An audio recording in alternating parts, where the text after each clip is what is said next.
Bonjour tout le monde, je suis très heureux de vous retrouver pour ce nouvel épisode de la chaîne de la chatte.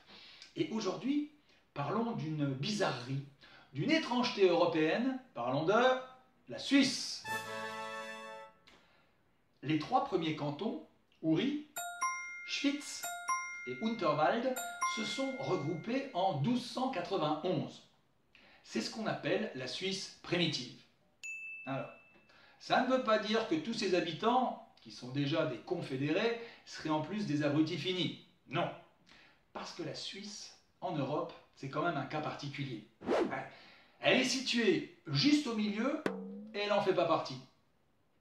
Alors elle en a profité pour garder son franc suisse et son franc-parler. Ah bah tu parles.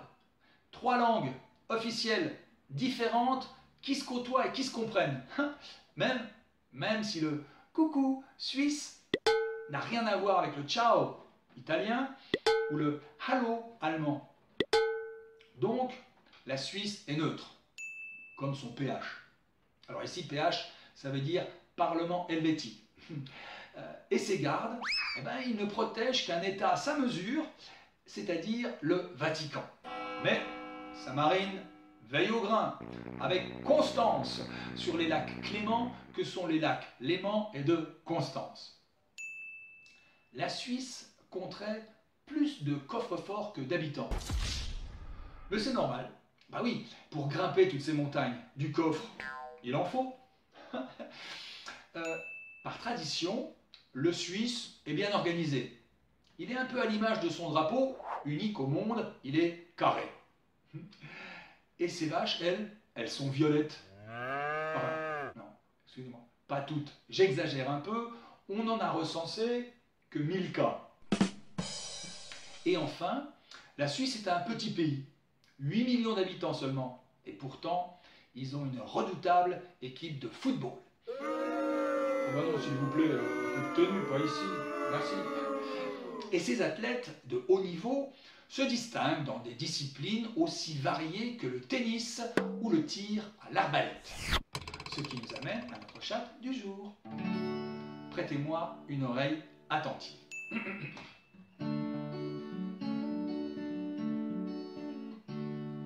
Guillaume Tell, grand amateur de pommes, eut la chance d'avoir 2 enfants. Le second est devenu un homme, mais le premier, il est mort à l'entraînement. Oh bah c'est bon, il y a prescription maintenant, hein. Bah oui, et d'ailleurs, vous devriez lire la bio de Guillaume Tell, très intéressant. On y apprend que son fils, le survivant bien sûr, n'a pas du tout été traumatisé par l'incident. Non, il est même devenu archer, lui aussi. Bah ouais, tel père, tel fils. Bon, écoutez, moi je vais vous laisser méditer tout ça, hein, jusqu'à la semaine prochaine. Mais en attendant, portez-vous bien, hein. Allez, salut les chatons.